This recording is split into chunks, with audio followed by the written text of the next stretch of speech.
Hello and namaste everyone. So we are back with the videos business environment unit first से हम start कर रहे हैं फॉर द सब्जेक्ट कॉमर्स। ये आपको यूजीसी नेट में भी हेल्प करेगा जो कि आपका नेक्स्ट मंथ एग्ज़ाम है। एंड हरियाणा के अंदर जो असिस्टेंट प्रोफेसर की वैकेंसीज़ आई हैं उसके अंदर भी आपको ये हेल्प करेगा। तो चैनल को ज़रूर फॉलो करें, सब्सक्राइब ज़रूर करें एंड ज़्यादा से ज़्यादा शेयर भी करें। तो जल्दी से स्टार्ट करेंगे without wasting time. So let's start. सबसे पहले व्हाट इज़ बिज़नेस। तो ये तो बहुत आसान है। बिज़नेस क्या होता है? आप कोई भी चीज़ के बारे में सर्च करते हैं, फिर फाइनली उसको प्रोड्यूस करते हैं, डिस्ट्रीब्यूट करते हैं उन गुड्स और सर्विसेज को, एंड फिर आप कस्टमर सेटिस्फेक्शन के बारे में भी ध्यान रखते हैं। So that is called business. Now in सब के लिए बहुत ज़रूरी होता है environment. For example if I am making this video, तो मुझे ज़रूरत है एक एनवायरनमेंट की कि आसपास शोर ना हो। ये सब ध्यान रखना पड़ता है, तभी एक वीडियो जो होती है उसकी साउंड अच्छी आती है। ये इन सब बातों का ध्यान रखना होता है। सिमिलरली जब आप एक बिज़नेस करते हैं तो एक बिज़नेस के अंदर भी एक एनवायरनमेंट की ज़रूरत होती है। तो एनवायरनमेंट मीन्स क्या कंडीशन, क्या सर्कमस्टेंसेस होने चाहिए जिससे आपकी ऑर्गेनाइजेशन पर ऑब्वियसली बहुत ज़्यादा फ़र्क पड़ने वाला है। तो वो किस तरीके का एनवायरनमेंट के अंदर आप अपना बिजनेस जो है वो चलाएंगे। और हर बिजनेस ऑर्गेनाइजेशन का अपना अलग अलग एनवायरनमेंट होता है। तो बिजनेस एनवायरनमेंट क्या है? बिजनेस एनवायरनमेंट का मतलब कि बिजनेस के अंदर यानी कि जहाँ पे आपकी ऑर्गेनाइजेशन है उसका इंटरनल फैक्टर्स भी होंगे, कुछ एक्सटर्नल फैक्टर्स भी होंगे जो कि आपके बिजनेस के डे टू डे ऑपरेशंस के अंदर हेल्प करेंगे, उसको अफेक्ट करेंगे। So that is called business environment. Means combination है कुछ इंटरनल फैक्टर्स का, कुछ एक्सटर्नल फैक्टर्स का, जो कि आपके कंपनी के day to day smooth functioning में हेल्प करते हैं, उनको ऑपरेट करने में हेल्प करते हैं। कैटेगरीज़ क्या है? ये सभी टॉपिक्स जो हैं वो आप यूजीसी नेट का सिलेबस अगर आप देखेंगे तो चैनल के ऊपर यूजीसी नेट का सिलेबस भी अपलोड किया गया है कुछ ही दिन पहले, एंड उसी के अकॉर्डिंग वीडियोस आपको प्रोवाइड की जा रही हैं। Then what are the categories of business environment? Business environment की कैटेगरीज टू टाइप्स की हैं। सबसे पहले माइक्रो एनवायरनमेंट। माइक्रो मीन्स होता है छोटा, जो ऐसी चीज़ें जो आपके बिज़नेस को बहुत जल्दी और बिल्कुल डायरेक्टली अफेक्ट करती हैं, जिनका बिल्कुल डायरेक्ट असर आपको देखने को मिलता है। जैसे कि सप्लायर्स। फॉर एग्जांपल आपका कोई बिज़नेस है और आपको कोई रॉ मटेरियल सप्लाई करने में देरी कर दे तो आपके बिज़नेस को अफेक्ट होगा या नहीं होगा? ऑब्वियसली होगा, तो उसका डायरेक्ट इम्पैक्ट है। सो सप्लायर्स। कस्टमर्स जो आपके बिज़नेस से आपके प्रोडक्ट्स खरीदते हैं तो उनका भी फ़र्क पड़ता है। आपके कॉम्पिटिटर्स क्या कर रहे हैं, वो क्या स्ट्रैटेजीज़ फॉलो कर रहे हैं, that do have a direct impact on business activities. Public यानी कि आपके आसपास की जो सराउंडिंग्स हैं, जो लोग आपके आसपास रहते हैं, आपके बिजनेस ऑर्गेनाइजेशन के आसपास रहते हैं, उनका भी अफेक्ट आपको देखने को मिलता है। Similarly there are many agents, many intermediaries which do have a direct impact on business activities. Now इसको हमने माइक्रो एनवायरनमेंट के अंदर कंसीडर किया है बिकॉज इनका डायरेक्ट इम्पैक्ट आपके बिजनेस एक्टिविटी पर पड़ेगा कि आपके सप्लायर्स कौन हैं, आपके कस्टमर्स कौन हैं, आपके कॉम्पिटिटर्स कौन हैं, पब्लिक क्या है, मार्केट इंटरमीडियरीज क्या है जिसके थ्रू आप मार्केट के अंदर सामान भेजते हैं। तो उन सब का भी फ़र्क आपके बिजनेस पर पड़ता है। Then comes macro environment. Macro is at a wider level, at a larger level. तो मैक्रो एनवायरनमेंट भी एक बिजनेस एनवायरनमेंट है जो कि बिजनेस ग्रुप्स को अफेक्ट करता है बहुत ही वाइडर लेवल पर। जैसे कि पॉलिटिकल, कि सरकार की नीतियाँ क्या चल रही हैं एक कंट्री के अंदर, उसका भी फ़र्क आपके बिजनेस पर पड़ेगा। जैसे कि मान लीजिए अगर अभी बीजेपी है तो 10 साल उनको हो गए, अब उनका 11वां साल है, तो थोड़ी सी स्टेबिलिटी है, पॉलिटिकल स्टेबिलिटी है, तो इसका फ़र्क भी पड़ेगा एनवायरनमेंट पे, क्योंकि आप देखेंगे कि पॉलिसी ज़्यादा चेंज नहीं होंगी। पॉलिटिकल वो जो पॉलिटिकल पार्टी है उसकी क्या आइडियोलॉजी है, क्या प्रिंसिपल्स हैं, वो स्टार्टअप्स को प्रमोट करते हैं या नहीं करते हैं, एंड उनका टैक्सेशन पॉलिसी कैसा है, ये सब पॉलिटिकल एनवायरनमेंट के अंदर आता है। रेगुलेटरी बॉडीज़ कैसे हैं, जैसे कि टैक्स जो लगाती हैं जो बॉडीज़ हैं, या जो कुछ कॉन्स्टिट्यूशनल बॉडीज़ हैं या कुछ स्टैट्यूटरी बॉडीज़ हैं, तो उन सब का फ़र्क पड़ता है। गवर्नमेंट के क्या टर्म्स एंड कंडीशंस होते हैं, गवर्नमेंट बार बार चेंज तो नहीं हो रही है, तो ये पॉलिटिकल एनवायरनमेंट होता है जो कि डायरेक्टली आपके बिजनेस को अफेक्ट करेगा। Then comes economic environment. Economic is related to money and money economic environment. So economic environment के अंदर इकोनॉमिक सिचुएशन, ट्रेंड्स कैसी है, मार्केट कैसा चल रहा है, अप है, डाउन है. इंडस्ट्री के अलग अलग फैक्टर्स होते हैं जैसे कि communication, transportation, consumer end user drivers. आपके जो कस्टमर हैं एट लास्ट उनका मेन ड्राइवर क्या है, मीन्स उनका जो मेन मोटिव है वो क्वालिटी है या फिर क्वांटिटी है. ये सब फ़र्क डालता है आपके बिज़नेस पर. इंटरेस्ट रेट्स क्या चल रहे हैं, एक्सचेंज रेट्स क्या चल रहे हैं, कंट्री के अंदर इन्फ्लेशन है या अनएम्प्लॉयमेंट है, क्योंकि अनएम्प्लॉयमेंट होगी तो ऑब्वियसली आपके बिज़नेस के अंदर भी फ़र्क पड़ेगा. महंगाई होगी तो भी आपके बिज़नेस पर फ़र्क पड़ेगा. कंज्यूमर की स्ट्रेंथ क्या है, कंज्यूमर जिस तरीके के प्रोडक्ट्स आप बना रहे हैं, आपके कस्टमर्स कैसे हैं, either they belong to rich category और मिडिल क्लास. तो इस सब का फ़र्क आपके बिज़नेस पर पड़ता है. Then come social environment. Social environment जिससे आपको मेंटल पीस बहुत ज़्यादा मिलता है कि लाइफस्टाइल कैसा है, society, demographics. Demographics means male, female, old, child, इन सब का रेशो क्या है, आपके कंज्यूमर का एटीट्यूड कैसा है, उनका ओपिनियन कैसा है, किस तरीके से वो प्रोडक्ट्स खरीदते हैं, उनका बाइंग पैटर्न क्या है, उनका रिलीजन क्या है, ये भी फ़र्क डालता है. मीडिया किस तरीके से आपके बिज़नेस को दिखाती है उनके सामने. सो इन सब का फ़र्क पड़ता है. एडवर्टीजमेंट कैसी है. So social environment is very very important for any business. Then comes technological environment. Technological environment means किस तरीके से आप अपने प्रोडक्ट्स को बना रहे हैं. अगर आप नई टेक्नोलॉजी यूज़ करेंगे, नई मशीन्स यूज़ करेंगे तो ऑब्वियसली आपके प्रोडक्ट की क्वालिटी भी अच्छी होगी, आपका प्रोडक्ट भी अच्छा होगा. वहीं अगर आप आउटडेटेड टेक्नोलॉजी यूज़ करेंगे तो प्रोडक्ट की क्वालिटी पर भी फ़र्क पड़ेगा. तो एग्ज़ाम्पल आप देखिए, जितना आप थ्योरी पढ़ें बहुत अच्छी बात है, लेकिन आप इन चैप्टर्स को एक बार मेरी वीडियो से सुनकर आप क्वेश्चंस ज़रूर प्रैक्टिस करें. प्रीवियस ईयर क्वेश्चंस ज़रूर प्रैक्टिस करें. आपको 4-5 साल के क्वेश्चन पेपर्स जो हैं वो डाउनलोड कर लीजिए इंटरनेट से और फिर उन क्वेश्चंस को सॉल्व करके देखिए. इतना ही पढ़ना काम आता है एंड बिलीव मी, इतना ही क्वेश्चन सॉल्व करना काम आता है. मैंने अपना नेट का पेपर फर्स्ट अटैम्प्ट में क्लियर किया था, 5 मंथ्स के अंदर मैंने क्लियर किया था. तो मेन स्ट्रैटेजी यही थी कि आप क्वेश्चंस आप पढ़ेंगे तो हैं ही, टॉपिक्स तो आपको पढ़ने ही होंगे, बट साथ ही साथ में आपको क्वेश्चंस प्रैक्टिस ज़रूर करने हैं. आप टॉपिक को एक बार सुन लीजिए, वीडियो सुन लीजिए, मोर देन इनफ है. आप वीडियोस को सुनिए और उसके बाद आप क्वेश्चंस प्रैक्टिस करिए. क्वेश्चंस देखो आपको सॉल्व हो पा रहे हैं या नहीं हो पा रहे हैं. क्वेश्चन सॉल्व करना इज़ वेरी वेरी इंपॉर्टेंट. मेरे अकॉर्डिंग क्वेश्चन सॉल्व आपको 60% और पढ़ना इज़ 40%. आप 60% ध्यान रखिए कि आपको 60% टाइम क्वेश्चंस सॉल्व करने में लगाना है, 40% कंटेंट को समझने में और पढ़ने में लगाना है. आपका रिज़ल्ट ज़रूर आएगा. फर्स्ट टाइम में ही आपका नेट ज़रूर क्लियर होगा. सो टेक्नोलॉजी आप किस तरीके की यूज़ कर रहे हैं अपने बिज़नेस में, आपकी टेक्नोलॉजी अच्छी है या नहीं है, आप कुछ इनोवेशंस करते हैं या नहीं करते हैं, licence, patents, copyrights, patent rights, ये सब आपके पास हैं या नहीं है, इंटेलेक्चुअल प्रॉपर्टी राइट्स, आईपीआर्स आपके पास हैं या नहीं है. तो इन सब का भी फ़र्क बिजनेस पर पड़ता है. Then comes legal environment. Legal environment means law. आपकी जो कंपनी है वो लॉज फॉलो कर रही है या नहीं फॉलो कर रही है. लॉज कौन बनाते हैं, लॉज पार्लियामेंट बनाती है, सरकार बनाती है पास करके. एंड फिर जब वो लॉ जो जिस दिन से लागू हो जाए, फॉर एग्जांपल जीएसटी है, तो जीएसटी जब लागू हुआ था तो उसके बाद से आपको जीएसटी फॉलो करना ही करना पड़ेगा.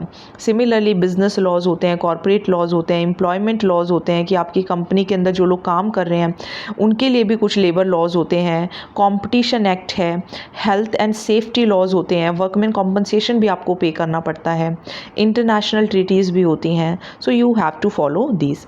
तो बेसिकली हमने 2 अपने एनवायरनमेंट पढ़े थे. सबसे पहले एक था micro environment and one is micro and other is macro. Micro के अंदर हमने क्या देखा, माइक्रो के अंदर हमने ये देखा कि जो स्मॉल लेवल पर या जो आपके बिज़नेस को डायरेक्टली अफेक्ट करते हैं, जैसे कि suppliers, customers, competitors, public and intermediaries. तो ये आपके एमसीक्यूज़ में बन सकते हैं कि ये किस एनवायरनमेंट को बिलोंग करते हैं. So they belong to micro environment. Then macro के अंदर हमने पढ़ा सबसे पहले political, then economic, then social, then technological and then legal. Now comes what is economic system. Class 12th का ये टॉपिक है, आप इकोनॉमिक सब्जेक्ट के अंदर इसको देख सकते हैं। तो इकोनॉमिक सिस्टम मीन्स किसी भी कंट्री के अंदर या कोई भी सरकार जो है वो किस तरीके से गुड्स और सर्विसेज को डिस्ट्रीब्यूट करने का प्रोसीजर लेट डाउन करती है। फॉर एग्ज़ाम्पल, आपकी कंट्री मार्केट इकोनॉमी फॉलो कर रही है, मिक्स्ड फॉलो कर रही है, या फिर प्लान्ड इकोनॉमी फॉलो कर रही है, तो इस सब का फ़र्क पड़ता है। आप पहले एग्जाम्पल देखिए, नॉर्थ कोरिया है प्लान्ड इकोनॉमी। अब आपको याद होगा नॉर्थ कोरिया के अंदर वो पर्सन, आई थिंक उसका नाम किम जोंग है, पता नहीं क्या है, वो आप सर्च कर लीजिएगा। तो उसके अंदर वही सब कुछ कंट्रोल करता है। So that is planned economy, जहाँ पे गवर्नमेंट ही कंट्रोल कर रही है, वही सब कुछ रेगुलेट कर रही है। अपनी कंट्री के बारे में ध्यान रखिए, हमारी country India is a mixed economy. सभी western European countries are mixed economy. Means यहाँ पे सरकार भी काम कर रही है, पब्लिक भी काम कर रही है, this public is government and private sector, दोनों मिलकर काम कर रहे हैं। लेकिन गवर्नमेंट रूल सेट करती है किसके लिए, प्राइवेट एंटरप्राइजेस के लिए, तो उसे बोलते हैं मिक्स्ड इकोनॉमी। वहीं मार्केट इकोनॉमी यानी कि यूएसए, जापान, जहाँ पे गवर्नमेंट कुछ नहीं डिसाइड करती, गवर्नमेंट बहुत मिनिमम इंटरफेयर करती है, सब कुछ लेसेस फेयर सिस्टम से चलता है, यानी कि सब कुछ सप्लाई और डिमांड पे डिपेंड होगा, सेंट्रल गवर्नमेंट ज़्यादा इंटरफेयर नहीं करेगी। तो ये होता है आपका इकोनॉमिक सिस्टम। क्लियर। तो इकोनॉमिक सिस्टम के अंदर 3 इकोनॉमी ध्यान रखिएगा। Then what is economic policy. Policy क्या है, पॉलिसी किस तरीके से सरकार ने पॉलिसी बनाई है गोल्स को अचीव करने की। Then comes fiscal policy. बात ध्यान रखनी है आपको, फिस्कल पॉलिसी गवर्नमेंट बनाती है, मॉनेटरी पॉलिसी बैंक बनाता है। फिस्कल पॉलिसी गवर्नमेंट बनाती है, मॉनेटरी पॉलिसी बैंक बनाता है।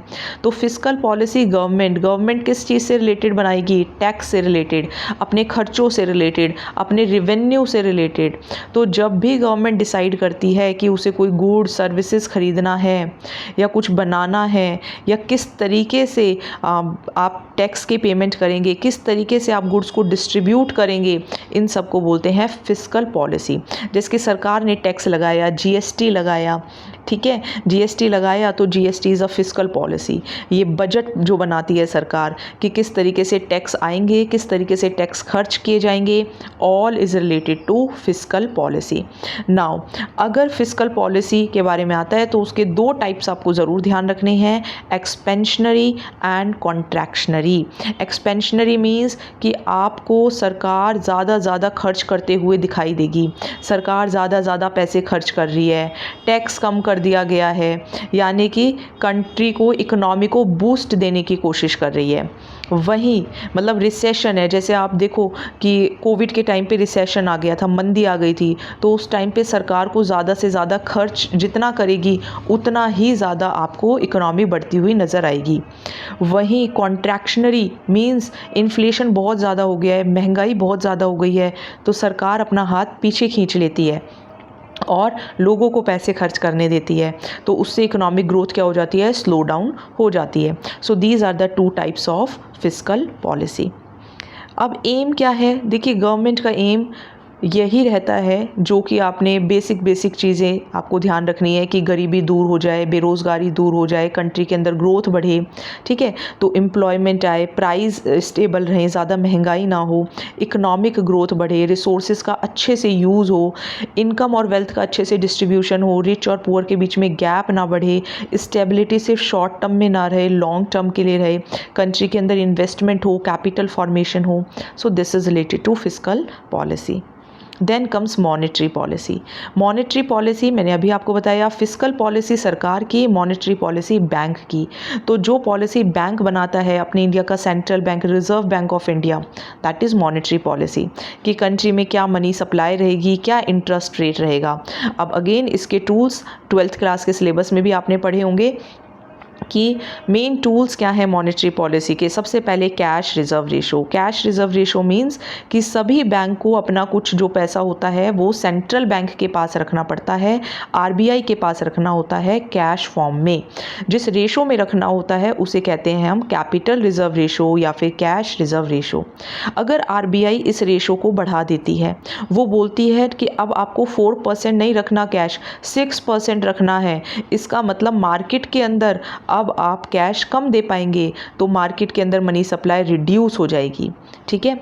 सिमिलरली स्टैट्यूटरी लिक्विडिटी रेशो, यहाँ पे भी रेशो फिक्स कौन करेगा? आरबीआई ही करेगी कि कितना पैसा बैंक को अपने पास रखना है, लेकिन कैश फॉर्म में नहीं, नॉन कैश फॉर्म में, जैसे कि सिक्योरिटीज़ हो गए, बिल्स हो गए, तो ये चीज़ें रखनी होती हैं। अगेन इसको कौन बताता है?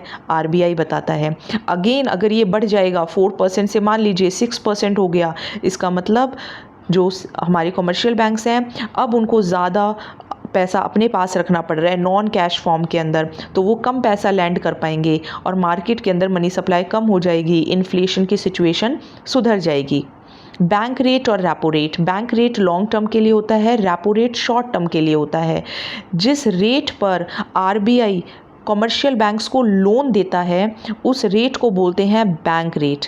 वही रेट अगर जैसे मान लीजिए एक दिन के अंदर लोन की ज़रूरत पड़ी एंड कोई कमर्शियल बैंक आरबीआई के पास जाता है और बोलता है कि हमें आप लोन दे दीजिए, तो जो रेट ऑफ इंटरेस्ट चार्ज करेगा RBI, that is repo rate. So repo rate is for short term, bank rate is for long term. Reverse repo rate, जो रेट ऑफ इंटरेस्ट आरबीआई अपने कमर्शियल बैंक्स को पे करता है, जैसे मान लीजिए ये एसबीआई है, एसबीआई ने आरबीआई को लोन दिया यानी कि पैसे जमा हैं तो आरबीआई इज पेइंग इंटरेस्ट। जब वो इंटरेस्ट पे कर रहे हैं, जब आरबीआई इंटरेस्ट पे कर रहा है कमर्शियल बैंक्स को, that is reverse repo rate. Okay, तो ये आप ध्यान रखेंगे। एंड ये शॉर्ट टर्म लोन्स के लिए होता है रेपो रेट भी एंड रिवर्स रेपो रेट भी। ये 1992 में आया था, ये 1996 में आया है। Then comes marginal standing facility, मई 2011 में आया है। यहाँ पर नेट डिमांड टाइम लायबिलिटीज़ जो होती हैं उसके बेस ओवरनाइट आपको पैसा बोरो करना है, आप अपनी नेट डिमांड टाइम लायबिलिटीज़ के 1% तक बोरो कर सकते हैं। किस रेट पर? रेपो रेट के 3% हाइयर रेट पर। Then what is base rate and prime lending rate? वो रेट जिसके ऊपर जो कमर्शियल बैंक्स हैं जैसे कि पंजाब नेशनल बैंक है, स्टेट बैंक ऑफ इंडिया है, आपका यूनियन बैंक ऑफ इंडिया है, they will lend no loans to its customer. मतलब इससे कम रेट पर आप कस्टमर्स को लोन नहीं दे सकते। मान लीजिए 5% फिक्स कर दिया तो 5% से कम रेट पर किसी भी कस्टमर को लोन नहीं मिलेगा। That is called base rate और प्राइम लैंडिंग रेट। एम क्या है, क्यों ये सब रेट्स डिसाइड किए जा रहे हैं? सिंपल, प्राइस को स्टेबल करने के लिए, ताकि मार्केट के अंदर मनी सप्लाई इतनी ना बढ़ जाए कि इन्फ्लेशन हो जाए और मार्केट की ग्रोथ रुक जाए। Then comes what are the important acts related to legal environment. Again ये सब हम टोटली सिलेबस के अकॉर्डिंग कर रहे हैं। नोट्स भी आपको इजीली अवेलेबल हो जाएंगे इफ़ यू वांट देम आप, लेकिन पहले वीडियो को पढ़ लीजिए, क्वेश्चंस प्रैक्टिस कर लीजिए एंड आप नोट्स भी ले सकते हैं।